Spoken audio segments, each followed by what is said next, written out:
talk to the legends of the creative and entertainment industries. We talk to those on the rise. Lance Dean Anthony Nielsen asks about the highs, the lows, and everything in between.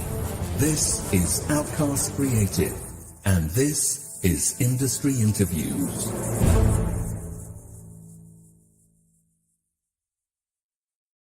Hello and welcome to Industry Interview. I think this is number 72, although I do have to check. So 28 away from hitting 100 by the end of the year. If you're new to the channel, welcome.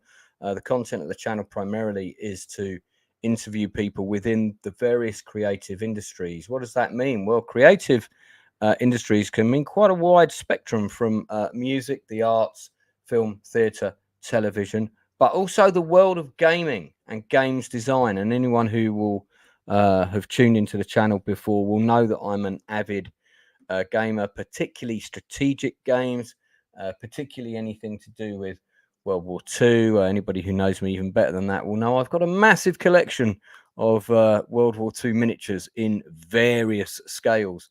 I might even be able to grab a couple of photos and whack those up later. Certainly we'll be doing a toy soldier show and tell at some point. However, my next guest possesses a skill set that is very far removed from my own abilities. He is a young man, much younger than me, and that's not hard, who has designed a game which, funnily enough, if you go back and look under the Lance Gaming playlist, you'll see me and another YouTuber called Whitey Bear both looking for a new game to play. And you'll see that I picked this particular game, HEX of Steel, to play live online. So that is on the channel somewhere. If you go and have a look, I think it's the header for the video is Lance picks a new game or something like that. Without any further ado, I'm going to bring in my guest, Valentin from Valentin Studios. He's a bit shy, so he's not coming on camera, and it's perfectly fine for people not to come on camera when they come on. I've done a few of those now. We thought it'd be more entertaining if I used my gaming avatar along with his own. See how this works? Look at that. Hello. Valentin, great to have you on the channel. Thanks so much for coming on. I know we've chatted in kind of forums, and it's actually your game that got me to join Discord. I'd been... Oh, wow. Really? Joined Discord for many years. This is such a good platform. Like, I mean, like really for games and interacting with players, it's just probably the best, I think. Yeah, because I mean, you've got direct access to games designers. Mm-hmm. And I mean, you're quite quick. I see in your regular update, there's already been a limit on the AI number of paratroopers. I believe that might have come about as a result of a recent discussion of mine. Well, yeah, go ahead. No, I said you are quite quick to follow up on people's feedback. I think that's good. Yes, I am. So before we go back to the beginning and talk about how it all started, and I have got the link below for anyone who's interested in purchasing HEX of Steel. Here it is on my Steam account. For anyone who doesn't know what Steam is, and I'm sure there might be a couple of people that tune in, it's basically a platform where you can buy and download games, and you kind of run them through Steam, and Steam is generally a lot cheaper. And I mainly use it for strategy games. So before we dive into HEX of Steel, and I show you how badly I'm doing as the Russians in 1943, and here's my map. I'm going to ask you my standard guest questions, slightly tweaked because you're a games designer, but I still want to know what your cultural upbringing was in terms of media, because you're still in your 20s. So yes. What was the first film you can remember seeing on the big screen in the cinema? So this is a very tough question, because I have a good memory for recent things, but I have a terrible memory for things that happened a long time in the past. And so sure, really, like the only movie probably that I'm gonna remember. I don't think I have seen it in the theater because I would really not remember what was the first movie I've seen in the theater. But I think it's gonna be Star Wars. Oh, okay. I think it's one of the earliest I can remember that I watched. Yeah. That's interesting because a lot of people of my generation would say that's the first film that they would have seen at the cinema, like as a kid. So I wasn't expecting you to give that as an answer. Can you remember? Next question. Can you remember, regardless of cinema or television or where you saw it, what was the first historical movie that you remember seeing? Something set in a historical context, like A Bridge Too Far, for example, or The Longest Day. This is also a tough question, but I think the one that I can probably remember would be Gladiator, even though it's not like 100% historical. No, it's still like, but I think that would be Gladiator. Well, funnily enough, I'll come on camera very briefly. I'm actually wearing a Gladiator 2 production hat. Oh, okay, yeah. Look at that. Yeah. Okay. But it's more entertaining if we've got the two Kermits conversing. So I'll keep my camera off. Yeah. Can you remember what was the first strategy game outside of chess? What would be the first strategy game you ever played, either a board game or on a computer? So it would definitely not be a board game. Honestly, it's just same for the movies. It's my dad that got us into the gaming thing and movies. And so basically, I think, as far as I can remember, it would be either, I really cannot say which one of like the two, but it's either Imperial Glory or Homeworld 2. It's one of the two probably that I can remember. I do remember both of those actually. I can picture the cover of the original Homeworld. And I think isn't that a kind of Dune empire building type game? Well, it's like a it's a sci-fi. It's in space, so it's definitely not something as classic as I don't know, like the regular Total Wars or But it plays well, and I still play it to this day. So isn't it got like a bit of a sort of Masters of Orion vibe, that kind of thing? I don't know that one. I mean, there's also a Homeworld 3 out now. So this one is out now, and I would probably not recommend it. I was waiting for it really badly, but anyone who's gonna Google it turned out really, really bad. It's just, it only has like the name Homeworld, but it doesn't play like Homeworld. It doesn't really looks like Homeworld. So yeah, basically you can just check out the reviews. It's like extremely overwhelmingly negative, I believe. So you can just check it out, but it's really bad.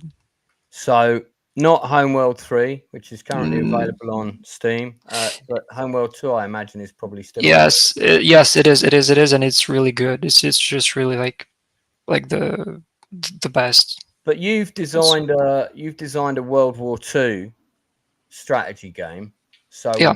I'm going to probe you a bit deeper on that. Where does the interest in World War II strategy come from? You must have played a World War II strategy game. I think you mentioned to me that you played Panzer Corps. Yes, so I didn't play any turn-based games. The one that I've played were things like I started with like probably Civilizations. So it was Civilization 5. So this is probably the first turn-based with like hexagons that I played. Sure. I think this is what got me into the world of hexes. Basically, I love like the turn-based games, and with hexagons, it's just like perfect. And yeah, then later, but it was like 2020, I discovered Panzer Corps, and I loved it. I just loved it. And are you talking the 3D version of it, or are you talking? No. In 2020, it was the Panzer Corps 2 was still not available. So I discovered Panzer Corps before the 3D version. Yeah, you're talking the original Panzer Corps. Yes, the second one got released even probably around the same time that Hex of Steel was released originally. Mhm. Not sure when the second opus was released, but probably somewhere along like 2020 or 2021. So So yeah, without Panzer Corps, Hex of Steel would probably have not existed at all. that's fair enough. What would you say your favorite historical movie is from the World War II era? You must have seen a few of them. Oh, And if you haven't, I'll send you a list of things to watch that are good. But I think I've watched like a lot. I think one. Okay, so if there were two that I could talk about, it would be Stalingrad, but the German version, yeah, not 19. the old one. Yeah, Really good. The yeah. soundtrack is really good, and I can hear the main theme tune in my head right now. I know exactly the one you mean. yeah.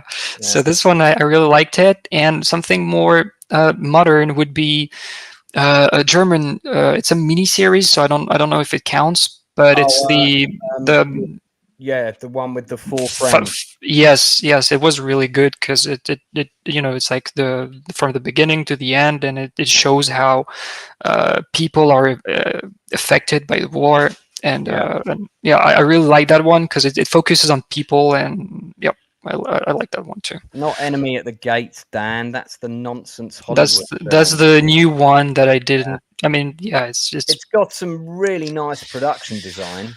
There's the sets in Enemy of the Gates are mhm, great, but the story and the casting and the weird mix of accents and whatnot is just mhm. not good. It's just too much. I don't know. Have you seen the Russian Stalingrad film, the one that came out Yes, probably? I've watched it too, but it's too too Russian. It's Like it's very very patriotic, and very it's patriotic, also very over the top. Yeah, yes. indeed. Well, let's let's talk about. I mean, where did it? Because not everyone can just suddenly one day go, "I'm going to design a game." Mhm, This is a unique skill set. mhm. So, I mean, give me an idea of your education ground. Did you specialize in, writing software for programs or anything like that, or where does that come from? So I did a bit of when I was in high school, I was studying in the science field, so physics, mathematics, biology, and you know, but that Usually, so that's how I started, and then I went to Canada, and I always wanted to. I love computers, and so I wanted to do some computer science, and so I started studying computer science in Quebec, and then I didn't realize that I liked. Making things. I mean, like game wise, I started doing games, making games in my spare time. I started experimenting with Unity, the game engine, and yeah. So my main field of studies was more software oriented, and then it started to go into like some database and mobile development, and that didn't interest me as much as uh, video games design basically. And sure. so I it all happened well basically during the COVID. So I was developing this prototype, which was Operation Citadel, before the rebranding of Hex of Steel. And And anybody who doesn't know what that is Operation Citadel is basically the German name for the Battle of Kursk or Kursk, yes, which was the largest tank battle in World War II, which took place in the Russian front in '43, summer of '43, yes, and unfortunately was a big German defeat.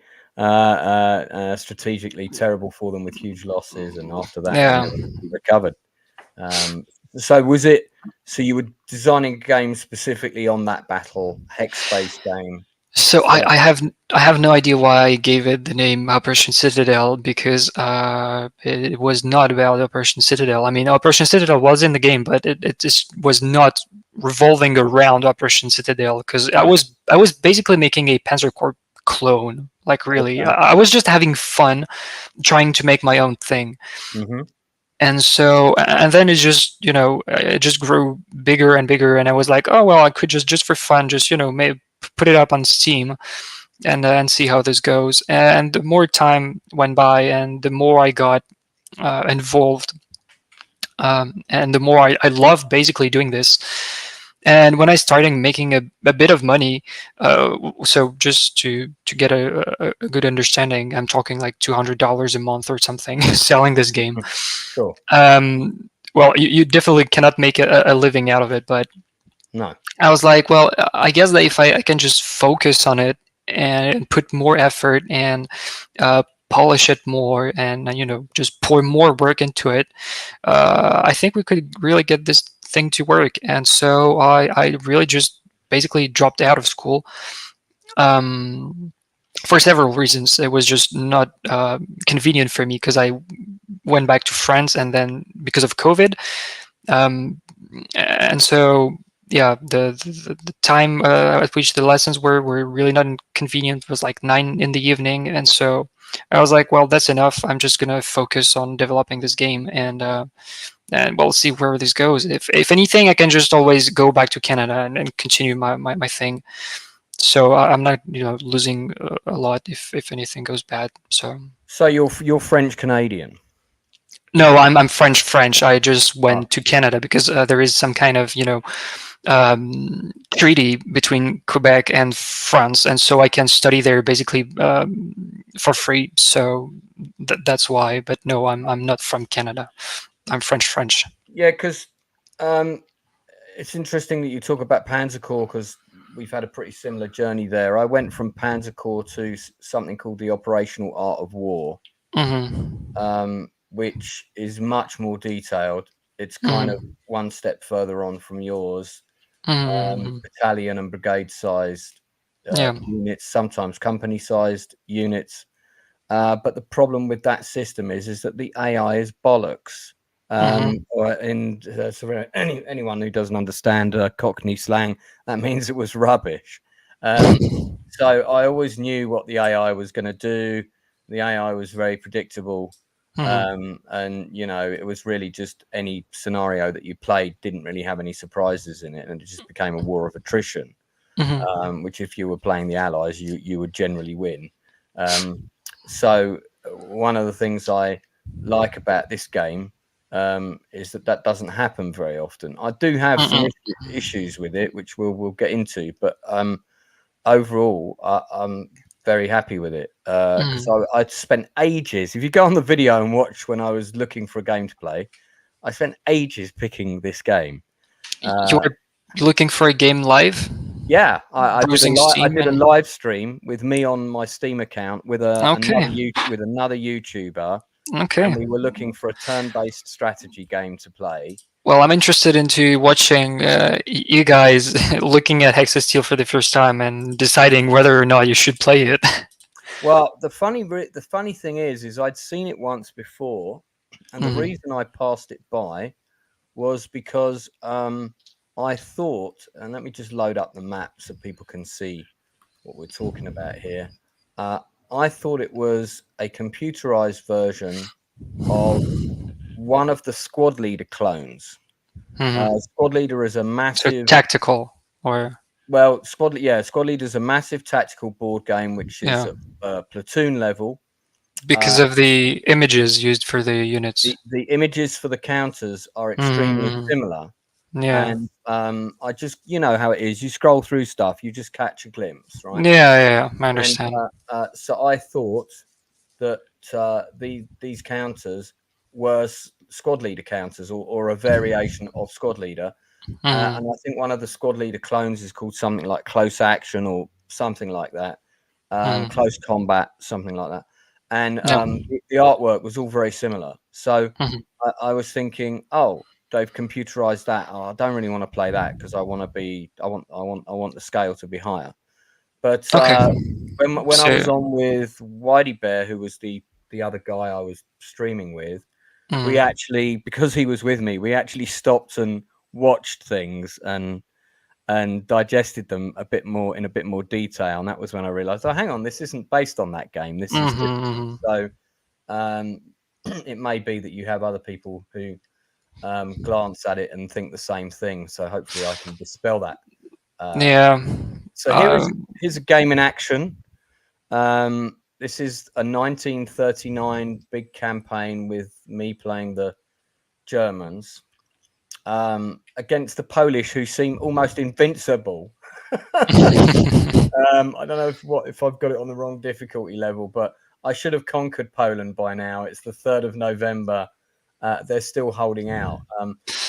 You don't have national. I mean, I suppose one of the things I think would be good, and I mean you can talk about it, is because this you're trying to do quite a lot with this game. As you say, it's a sandbox game, Yes. but you've got scenarios on multiple scales. So Yes. this map, which is massive, for example, and this is one of the bigger maps in the game, or the biggest map in the game, in fact. And then Yes. you'll have a map of Market Garden, which will be, considerably smaller in terms of hexes length and width. But the problem is that the artillery counters have exactly the same range, regardless of what Yes. map they're on. So I just wondered if there's not a new settings menu that you could create with a selection of scales, and if it's a map that's in scale A, you can flip this switch, and the movement rates and ranges of units will be adjusted accordingly. And if it's in a range of maps in map B, I can hear you're making notes now because you can tell this is a good idea. But and they'll be adjusted to that. And then if it's in map C range, there'll be, I don't know, I'm just putting it out there. Yeah. So I think like it's technically doable, but honestly, it's a bit of a bigger issue, and I don't think I'm gonna do this for Hex of Steel 1, because at some point I would like to make a Hex of Steel 2, which would basically address all of the issues that people have been having and that I've taken note of, and that are just going to be a tad like complicated to change the base game and have like all of this in the first game. It would just be easier for me with the code to just rewrite entirely the whole thing, Okay. to have more freedom, and to basically have like you could set a specific hex size, and you would be like, okay, so in this scenario a hex is like 5 kilometers, and so Sure. units would not have fixed values, raw values, such as like 4 movement points. You would just enter like, I don't like to, well, yeah, I'm not sure how it would work, but maybe you could just send you like, well, this unit can move 200 kilometers, and so if you say for that would be used for like the whole range, the total range, obviously not for the per turn movement, but that would be used for well, attack range or stuff like that, and then you could just have your stats adjusted automatically based on the scale of the scenario. So basically what you just said, but I would just need to redo a lot of things No, I'm to not make this work. I'm not underestimating the work involved. That sounds sensible to me. So basically, to sum that up, at some point, Hex of Steel 2 is going to come out, hopefully in my lifetime, because I'm one of the older players. And what you'll have is More flexibility, basically. yeah, you'll have a hex scale, so you could be playing on a map where a hex is 1 mile. Or You could do, yeah. on a map where a hex is 50 or 60 miles or 5 Yes. miles, and Yes. that will change the stats. The hex scale will Everything change the stats of the units, which would make would sense. scale automatically. Yes, that would be the goal, because that's one of the things that's obviously wrong with the game in its current state, and well, that's probably going to stay like this. That it just tries to cover many things. Well, at first it just, I mean, it didn't it wasn't meant to be like this from the beginning. At first, I was just making a Panzer Corps clone, and then the scenarios were like really small in scale, and then it just starting to grow bigger and bigger. I was like, well, hey, that would be fun to have like a bigger like theater or a bigger front, and then I just went exponentially bigger, and then you just end up with a Europe map. And well, obviously stats are wrong, but yeah, there is just not much I can do to say. Well, I understand you're only one man. I mean, I've already, as you know, I've already been beavering away designing scenarios within the limitations of what we had available. Again, one of the reasons, because Operational Art of War has it has a scenario design thing, like yours. You can go in and you can design a scenario, right? I tried doing that once with that game. It was absolute nonsense. It was so unuser friendly, and trying to build the map and everything. It was just a mess. It was a nightmare. The thing I really liked about this game, full stop, is it's very, very user friendly. You can get to grips with it pretty quickly. It's not that hard to get into the map design element of it. And if I go to standalone scenarios and I go down, here we go. So it's not that one actually. It's further down. It's this one, I think. It might be this one. Let's try. Just check to see how many forces. No, it's this one. Yeah. So I've been, because Market Garden is my big thing. I've got every book ever written on it, including all the bad ones. And I've also got every board game ever made about it, including all the bad ones. Oh, I don't know what happened there. I've got the computer playing itself. That's why. So this is my Market Garden map, but we'll put a stop to that. So and I've been testing it, and I've done this before. I've got the computer to play itself to see what happens. So you can see if it's going to work or not. Yeah, I use it all the time to balance things. And then you can tell if the AI is got the right limitations. And I had to do things like create airfields on the map for England, which then the German AI team, with the German player playing the AI, he would go out of his way to capture these airfields, even if I put them across an ocean surrounded by mountains with bunkers and everything else. He would be trying to find a way to paratroop troops in, which he didn't have an air paratroop force by 44. They were all ground troops by then, and he's trying to capture my airfields in England that are on the board. So it can be. The thing with the game is, as it currently stands, is you have to make how it work for you, if that makes sense. Let me just change this to human and do that quickly. There we go. So I had to give the British, when they start in the game, I had to give them vehicles, because the range of the hexes in this map. This is a very accurate, by the way, map of Arnhem and Oosterbeek. And I could almost do this from memory by hand. Making this map, I actually didn't put the overlay under it until I'd completed it, to see if I'd got it correctly, and it's very, very close.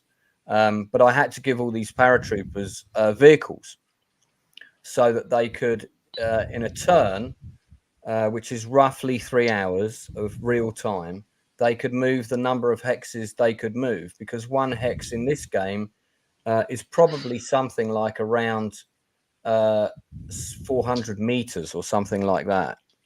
So, and it's company level.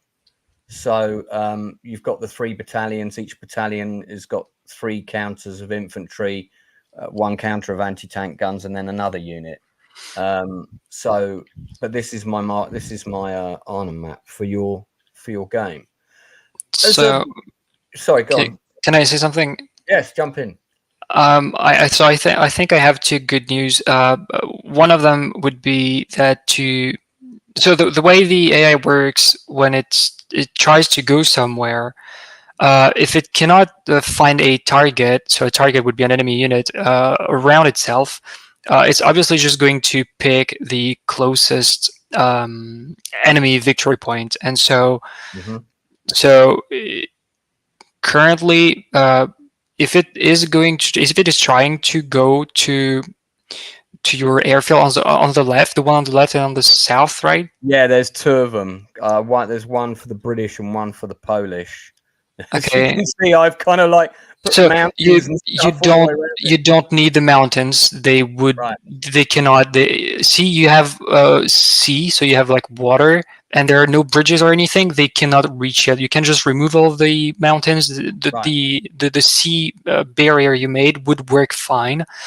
But I think the best to keep the map good looking and everything would just to basically have to make a small mod to turn off the fact that the airfields can be captured.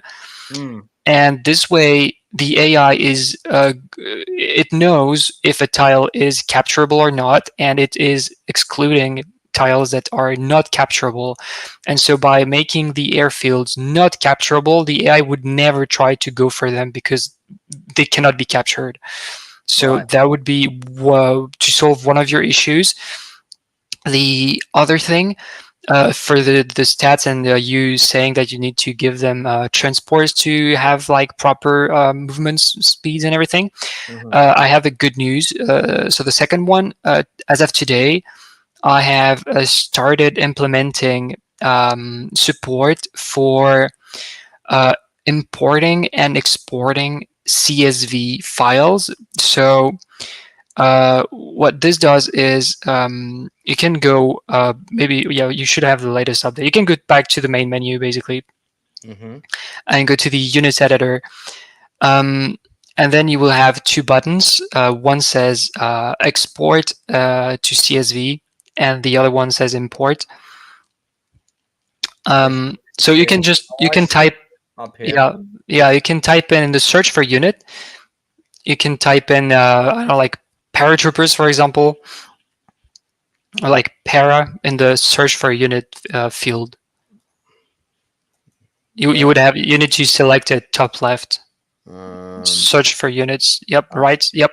Just type it like paratroopers or something. Yep. And then you can just press the export CSV. Okay, so I've got to click on one of these though. No, you don't. That's the beauty of it. You can just press export to CSV, and now it should open on your desktop. Well, not on your desktop, but it opens. It just generated the file. Yeah, I've got it.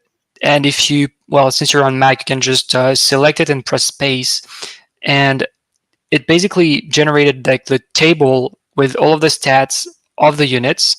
Yeah. And so you could simply open this in Excel or any other software that allows you to, handle CSV files, which there are plenty.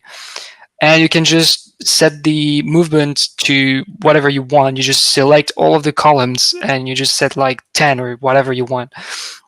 And so you can. My question about that, I won't do that now because I don't want to. No. Too much time of the interview going into game minutia. But, But let's say that I did that. Yes. My understanding, and I might have this wrong because I had a conversation about it from your number one fan, Dan Anderson, who's in the chat, mainly talking about frogs at the moment. I'm not quite sure what he means. But the frog lies. The AI is run by... he's talking about me. Okay. So Dan's got 4,500 hours of playing time. He's a very dedicated player. He does play a lot, yeah. Yeah, even if his sense of humor may be lost on us. But he's a good guy. He's the guy who helped me create the free Polish paratroopers counter. Yes. He talked to me through it, stayed on the phone with me for about half an hour, very patient individual. Very kind. We were talking about doing the movement rates. Okay. my understanding is that if we made that change, would that not change the movement rates for all the counters in all the scenarios that I then play from that So point onwards? So yes, it would. But so the thing is, as it stands, you are making a specific scenario, and you would basically ship this as a mod. And so you would place your scenario in your mod, and you would have the stats changed coming from your CSV inside that mod.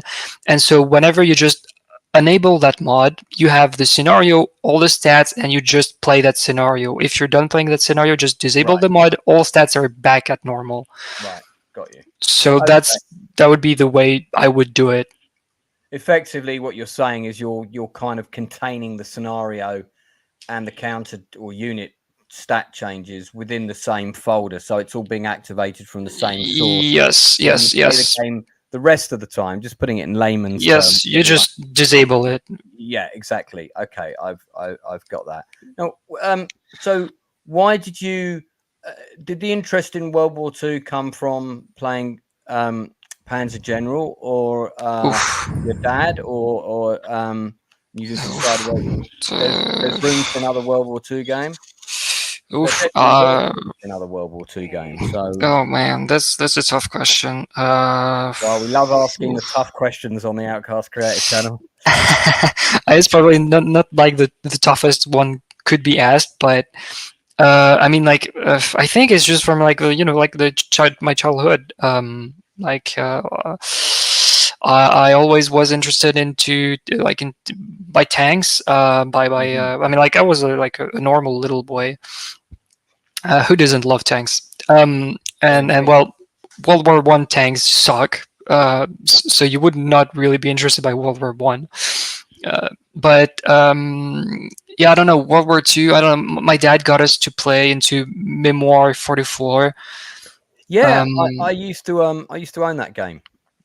It's really. I mean, it's nice. It's nice. It's for a kid. It's the perfect gateway drug into introduction to Yeah. war game. I think I think so too. Like the rules are simple, the scenarios are small, but you still So yeah, I think that's probably one thing that dragged me into this world. Other than that, I don't know really. I don't know. I watched movies, a lot of movies like Saving Private Ryan, Pearl Harbor. All of these movies really. I really loved watching these movies, and have you seen the good Pearl Harbor film, as in Tora Tora Tora? No, I didn't watch that one. I watched the mate. Hollywood one. No, you need to see Tora Tora Tora. That's the good one. That's all right. Made in, I think it's 1970. It's a Japanese and American co-production, and there's a really long version of it as well. There's a sort of like an uncut version, like a director's cut, or I think it's just that it got cut down for cinema. There was an anniversary release, and that's the version with like everything in it. It's just a full version of the film that they couldn't previously include. But you weren't sort of tempted to go the miniatures route. Computer wargaming was yeah, I know that a lot of people like to model things and paint things, and like I know people that have like collections of tanks, and they just have them on their shelves, and they just paint them, assemble them.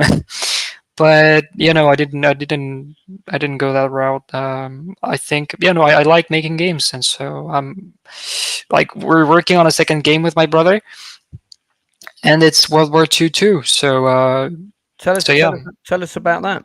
Oh well, you got the big widget on the top right. If you click on this in the main menu, it's going to open the page. Our new game is here. Oh my god! A mix of Hex of Steel and first-person shooter. What more could I want? Let me share the screen. Hold on a second. So yeah, so it's World War II as well, because we love World War II. Well, yeah, indeed. So Beasts of Steel. So you must have played the old Call of Duty and stuff back in the day, storming up Normandy beach. No, I didn't. I mean, I've played on I think the only Call of Duty World War II related was the one that I played was on the Wii. So yeah, no. how is this different? You're playing a guy running around, or you're manning tanks, or what are you? Or you're doing both? What are you doing? You're doing everything currently. Well, currently it's really sandboxy because, well, obviously, well, the game is not available. It's in closed beta. But currently you're a single person. Yeah. So you're either like a tank crew or an infantryman, or a pilot, or you're a single person. But this is when you are in the. It looks beautiful. Looks great. It does look great thanks to my brother. He's the one doing all of the environment, the lighting and lighting and everything. So if it looks good, it's thanks to him. He made all of the vegetation. He designed it himself, like the trees, the bushes, the grass, everything. And so yeah, so what I always wanted, because like Hex of Steel and like war games with hexagons, it's cool. But you know what's even cooler? It's like games like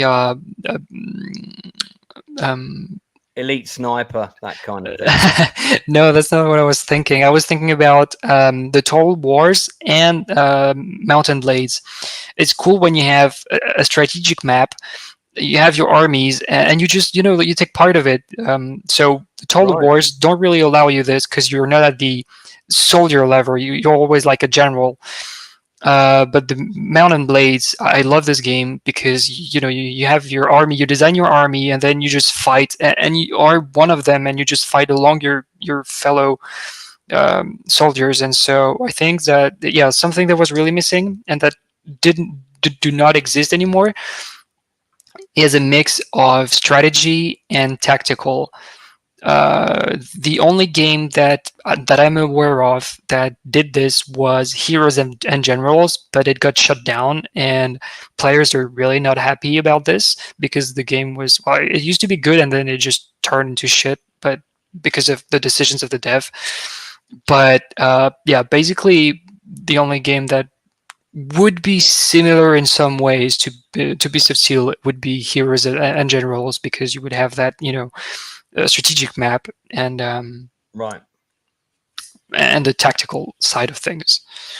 So okay, so this is a first-person shooter experience, but with a strategic backdrop, and you participate in both of those elements. Yeah, basically, it's like you play Hex of Steel, and when there is a battle between two units, you just resolve it in first person. That's basically what I want. What we want this game to be.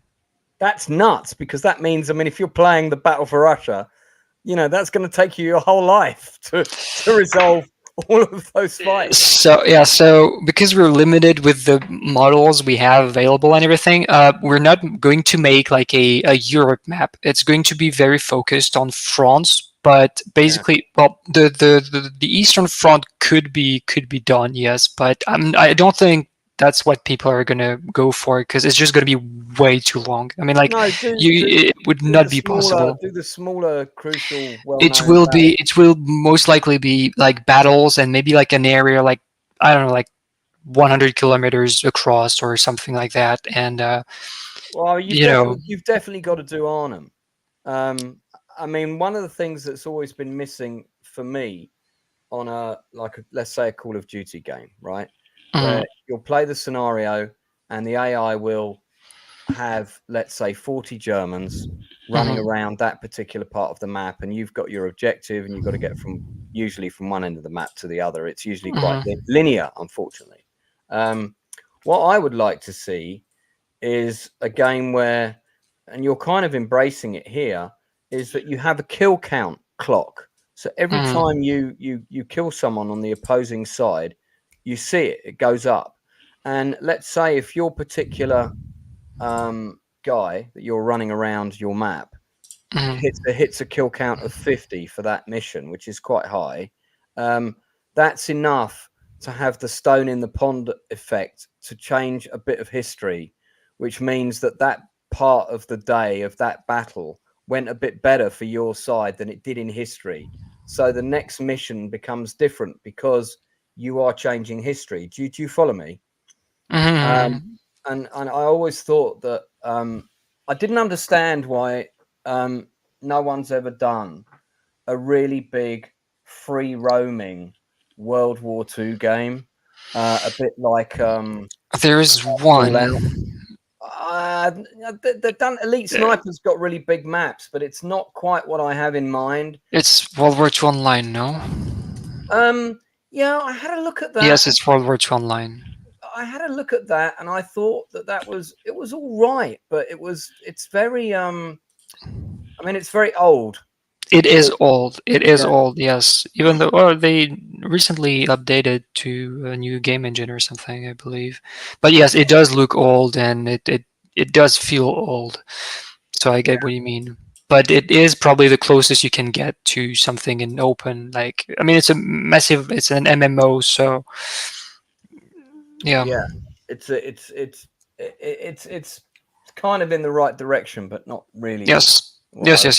What I wanted if I could make it myself. But this, you cannot play it single player. Yeah. So, how do you program the AI in a game like Hex of Steel? I can't even imagine how that works. How do you do that? So I currently have Visual Studio open, and so the current AI file code is currently 8,427 lines long. Is this a lot? Is this not a lot? I don't know. It's for you to judge. I would say that 8,000 lines is a lot. I would have absolutely no idea, not being a computer guy. I'm going to take it from you that that's quite a lot. Honestly, yeah, it's quite a lot. You would never have that many lines in a single file. But so basically, I have a single file handling the entire AI's behavior.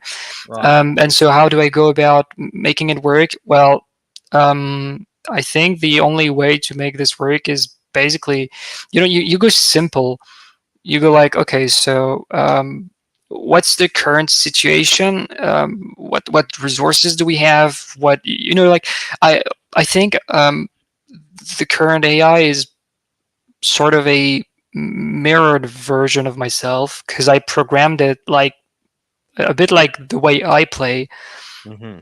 So if I die, well, when I die, if you play the game, it's going to be a bit like playing against me.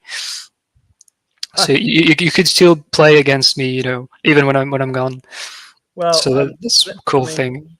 You're still quite young, mate. So let's hope that doesn't happen anytime soon. And I mean, you've got all kinds of big personal events coming up soon. Yeah. So let's not curse that. So these are the scenarios that are available for Hex of Steel. It's quite a big list. Yes. I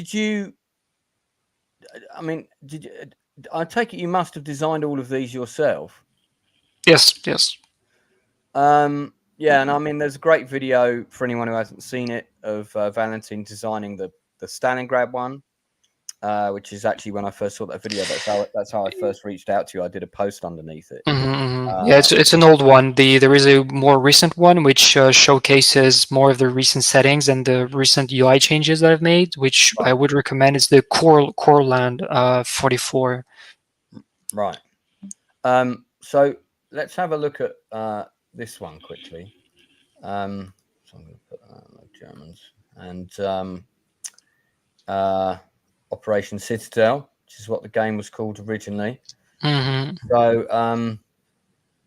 So I'm guessing the scale here this must be about, what's this? This is about 2 to 3 miles per hex, something like that. Yeah, the scale is not going to be very, very significant on this particular. Well, not every. So the issue is, for example, you cannot have such a scale when doing a North Africa scenario because you would have pretty much like nothing. You would just have sand everywhere. So I have to adapt. You have to adapt the scale of the scenario based on the playable area. And so while Operation Citadel, you have to adapt to the scale of the battle. So the battle is on this scale. So I had to encompass the geography where the battle happened. And so same thing on the African front, especially. It's just the you have to have something that plays well. So yeah. I mean, it's one of the key things with the game is it's got to play well. So while I've got you here, I want to ask you about the numbers on these counters. So, for example, this Tiger tank. Let's do the bottom first. So the bottom right hand, is that number of hexes it can move? Yes, it is. Right, that's what I thought. Okay, and this middle number means what? It's the attack range. Okay, so yeah, so for example, an artillery. So that's why everything has one except the artillery or ships and specific ships. And then here we've got 3 symbols: a target, a green arrow, and a thing that says 100. Explain those to me. The 100 is the amount of HP the unit currently has. The bullseye is if the unit still has an attack action available.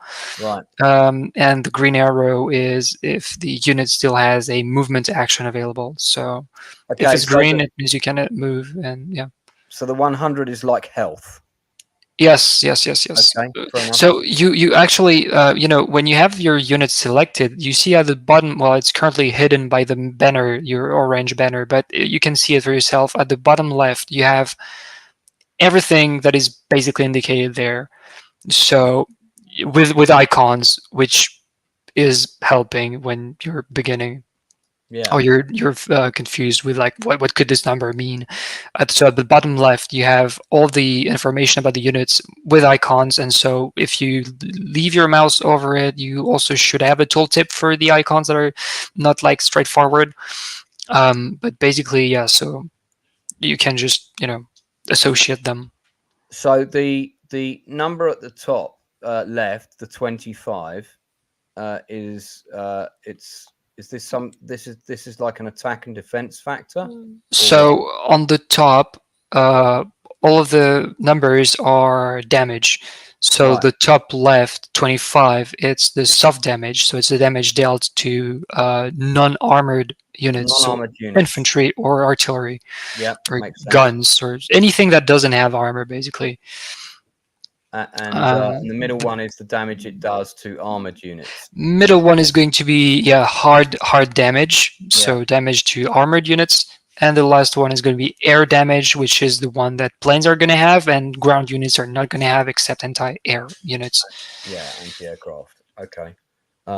Fantastic. So, and then, so with the planes, it's effectively the same thing. It's the same thing. Yeah.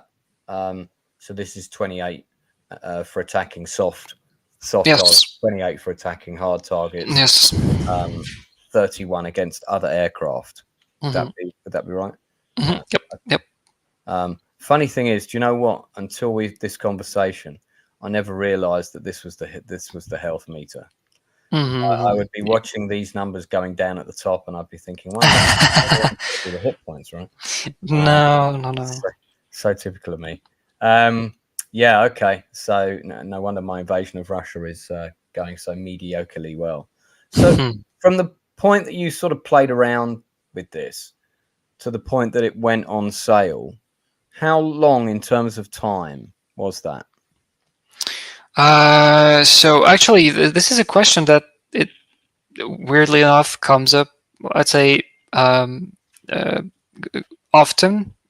Well, I mean, like often, I mean like a couple of times a year, but still, that's one that I can remember being asked often. And so, well, as I said, I started playing Panzer Corps during early COVID. So I was in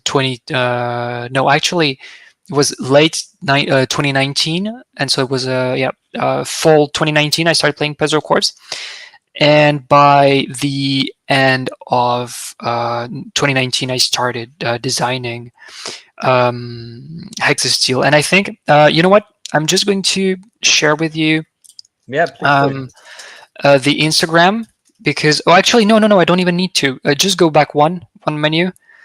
Well, why don't you share it and I can put it up because I want to grab something else here.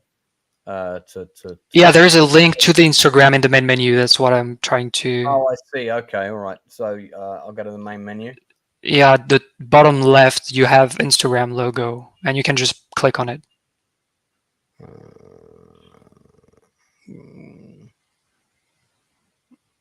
I've got face. Oh, hang on. It's this one, isn't it? There we go. Sorry.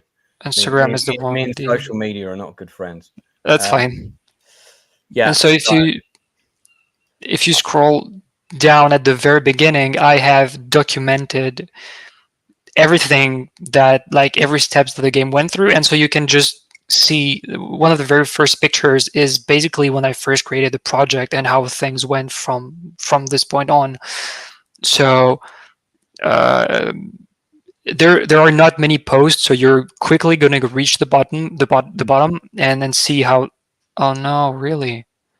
I'm not logged in at the minute. Yeah, it's going to. Oh shit. Okay. Hold on a second. Let's see if I can rectify that. Yeah, I think it's not going to let you scroll through if you're not logged in. No, so but I do have an Instagram account. Okay. So let me just see if I can log into it and then get your.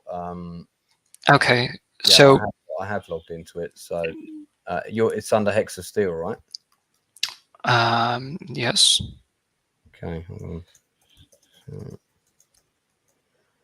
And so you're going to be able to see in what state the game was at what date. And so I'm currently scrolling on my phone. So development officially started on the 5th of January 2020. It's very, very rough, as you're going to be able to see. Yep, we're getting real close to the beginning. Okay. Oh. And we're almost there.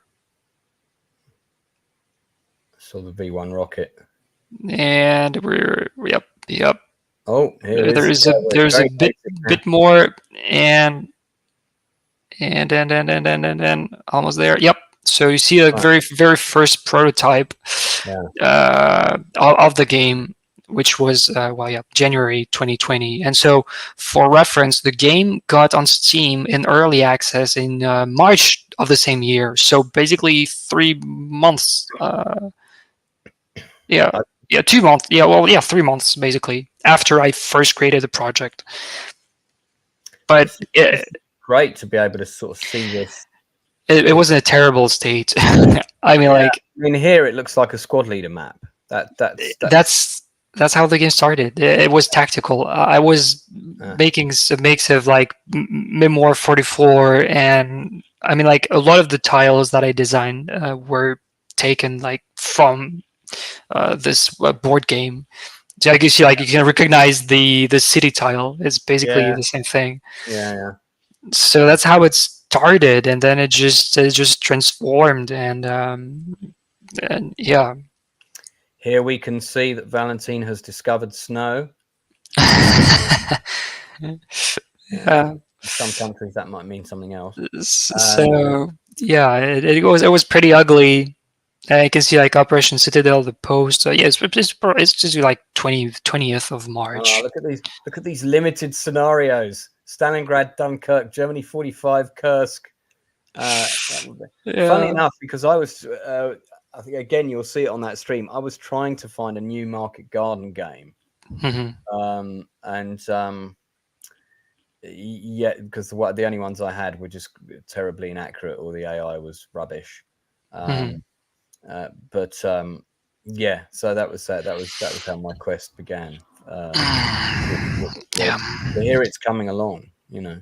So that's how the game evolved. And so the original question was how long in development? Well, 3 months before it hit the Steam, and then I just worked on it every day, and I'm still working on it every day. So here it is when it dropped originally.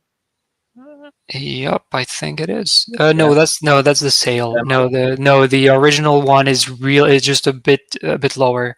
Okay. It's almost at the beginning, but it's where the drawing is. Nope, no, it's going to be before.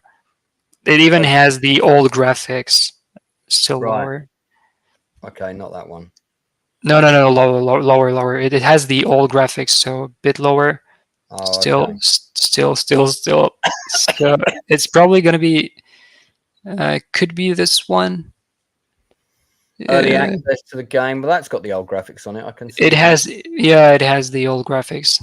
Oh, it's right under. But anyway, Yeah, we get the yep, idea. this one. Yep, this Oh one. yeah, there we go. Yep, There we go. that's the original one that was posted in February. So that's how the game was marketed. Basically, it launched without any wish list. It was maybe like 50 or 100 wish list, which is absolutely terrible.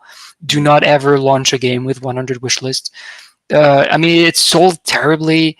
I mean, like, I was not doing this for, for money or for. I was just really making this for fun. Yeah. It was really for fun. It's just when people started joining and giving feedback, and then I started growing a community, and then interacting with this community. Yeah. I That's think when you get ideas and feedback basically. But yeah. So yeah, the game went through. Well, I stopped updating the Instagram because it's just taking no, time. And yeah, no, I understand it's very time consuming. I mean, look, I've got one Facebook account, an Instagram, and a Twitter, and just checking. By the time I've checked all three of them and answered all my messages, that's half my day gone. yes. So So I it's have to just kind of be quite brutal with myself about, maybe I'm not going to check those messages today.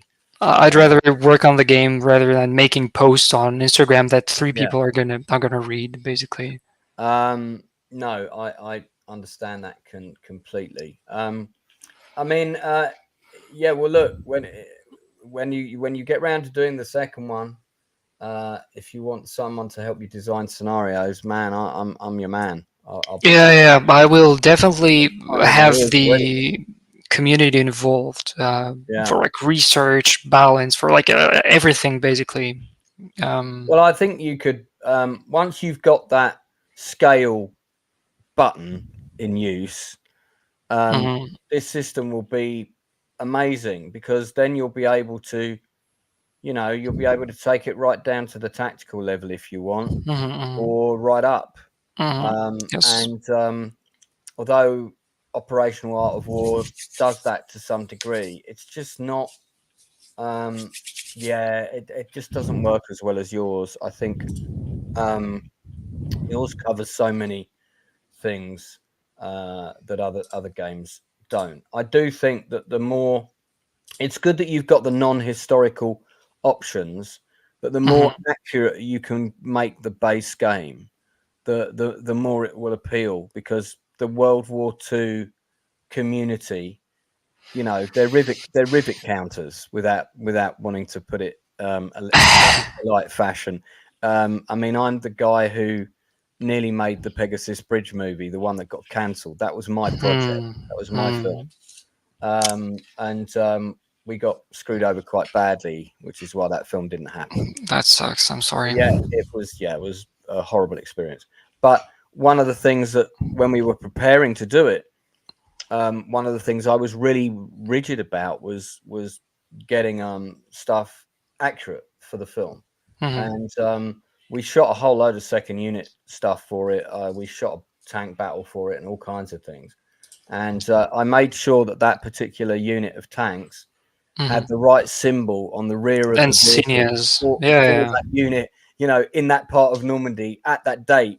So it's stuff like that actually in a silly way can appeal to people. So if you've got the right ranges for the right bits of artillery in the right scenario, yes, of course, that's always going to be like, someone's going to say, oh great, yeah, I like that, yeah.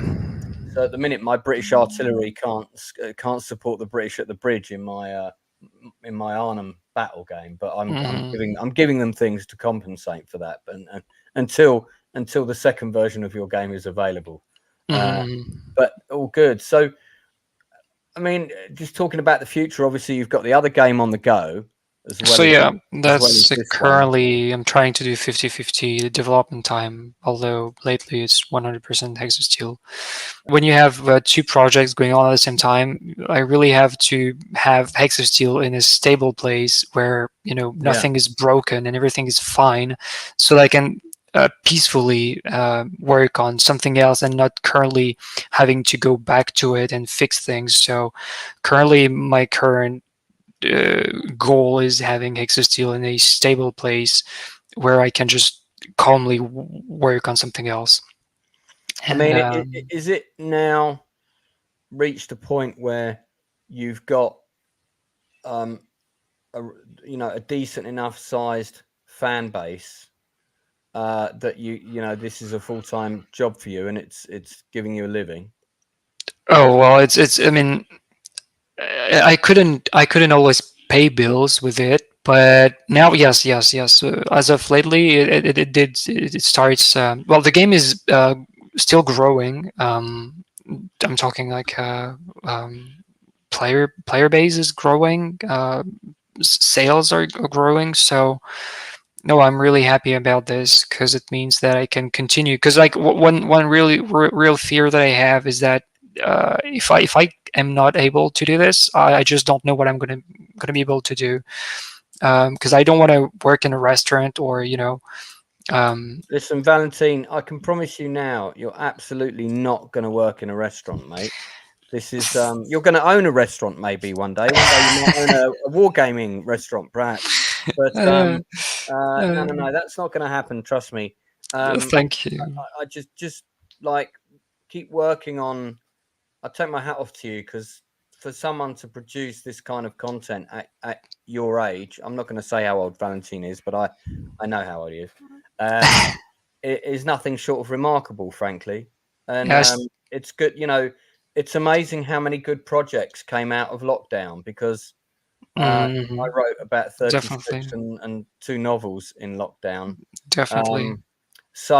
So a quick thing before we wrap up. This is your Market Garden scenario, which is, of course, is the very first one that I played, right? Yeah. It got modified heavily over the time because people complained about it, about the historical accuracy and everything. So it got tweaked a lot. And I was gonna mention it.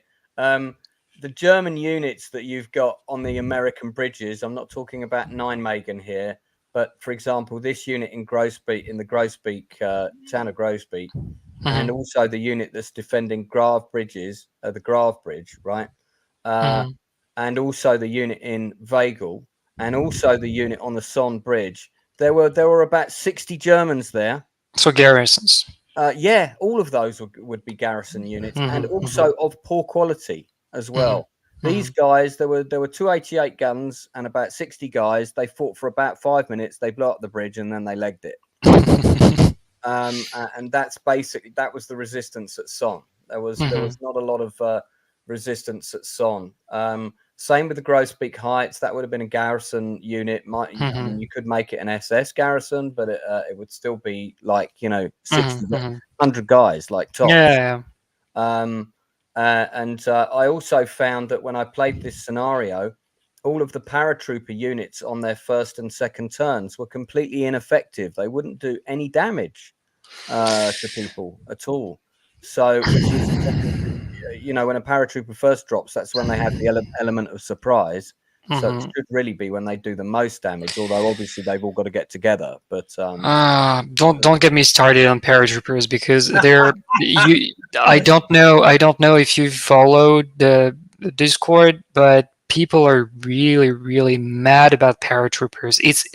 There are two sides. There is one side that says they're too OP and they need to be nerfed and they are too powerful. They need to be more expensive, higher upkeep. You just need to make them weaker because they're just too good. And there's the other side that says no, they're not good. You need to make them better. And I'm just stuck in this where I have one half of the players complaining about them too weak, and the other half is complaining about them being too good. And so I'm just like, well, what you need is, because in the first day of Market Garden, especially the Americans, they all had really good drops. Only one American unit dropped off course, I think, and the losses for the Allies were comparatively light. If you compare that to D-Day, they were absolutely scattered all over the place. Some of the units didn't get back to each other until like 3 or 4 Yeah, it was the days. first time. We can give them. We can give it to them. But it was a night drop. It was a night drop. Whereas this even this worse. this was the first major invasion on a daylight drop. So with previous experience. Yeah, and they were veterans. So you know, you've got things that are different there. But yeah, I mean, if you want this scenario to be more accurate, definitely change several, not all of them, but several of the German. Make the defenders weaker. Yeah. Well, they just need to be garrison units. This would be a garrison unit here for sure. Yeah. You know. Yeah. But, anyway, still a very good game, mate. Still a really good Thanks. game, and I can see you're making changes to it all the time. And Yep. if you buy this on Steam, and I highly recommend you do, it's not an expensive game, and that's a major consideration for people, of course, at the minute, because we all don't have as much money as we used to spend on things like games or even food. So you know, you can see here, for example, this is typical of the sort of update that Valentin will do, and you can see he's added various new ship types and things. And then there's some stuff here about modifications to the rules, things that have been fixed, stuff that's been removed. You know, so yeah, you're quite proactive about it. I am. Yeah. One thing I wanted to mention is that there is a free demo that you can just get. You don't have to buy the game if you're not sure that it's going to be the right kind of game you're gonna like. So basically, you can just on the store page there is a big green download demo button. So please just press that and just play the demo. If you don't like it, just don't buy it, and you know, don't feel pressured into buying something when there is a demo available. Yeah, and here it is. It's something that's, I think, lacking in the current state of video game industry. It was I mean, like, I grew up with demos in the early 2000s, you know, well, mid 2000s. It was like a normal thing for a game to have a demo, and now it just got just wiped out, and games with demos are like just super rare. So funnily enough, you'll hear me and Whitey Bear on that stream. He'll say to me, "Hey Lance, there's a demo of this. Do you want to do that?" And I was like, "No. This looks like the game for me. Let's go. Let's play now." So you can hear me saying that. I do. Yeah, I look forward to playing a scenario with the V1 rockets being used. Haven't got around to doing that. Well, look, it's been just over an hour, and I said I'd keep it tight for you because I know you've got a social engagement and a dinner to go to. So people can follow Hex of Steel on Instagram, which I didn't know you had an Instagram account previously. There is not going to be much activity there, so I would maybe not recommend to follow us on Instagram. If you want to see the game being played, or if you want to see, you know, more stuff, your YouTube, there's quite a few videos. Yes, I do lives sometimes. I do play the game live, so I do have a few playthroughs there. There you go. So me and Valentin might be playing my Arnhem battle live at some point. I'm sure I'm going to lure him back. Just you've got a few of your fans in the chat. Dan, of course, who's been great, and thank you, Dan, for help steering me through the game. Bal and Daniel, who I haven't seen in the chat before. So you know, anybody that's new that's come in, thanks very much for popping on. Yeah, thanks, guys. If you want to see the other content of mine that I think will interest you, regardless of whether you're only in games, go and look at the other industry interviews. There are absolutely loads of them. I'm interviewing one of the actors who's been on Deep Space Nine and Star Trek Enterprise tonight at 10 o'clock, Lawrence. Nice. Yeah, who was also in the film Mask with Eric Stoltz and Cher that came out in the 80s. But my big thing coming up in September, on the 25th of September at 7 o'clock UK time. I think it's 7 o'clock. It might be 6. It might be 6 o'clock UK time. But anyway, just check on the channel. I've got producer Gail-Ann Hurd coming on. She has produced such films as Terminator, Terminator 2, Aliens, The Abyss, and the entire Walking Dead franchise. Even someone as young as Valentin must have heard of a few of those. So Gail-Ann Hurd will be coming on my channel. That's a big one, yeah. Yeah, that's going to be really good. Valentin, I hope you'll come back and talk to me. Sure.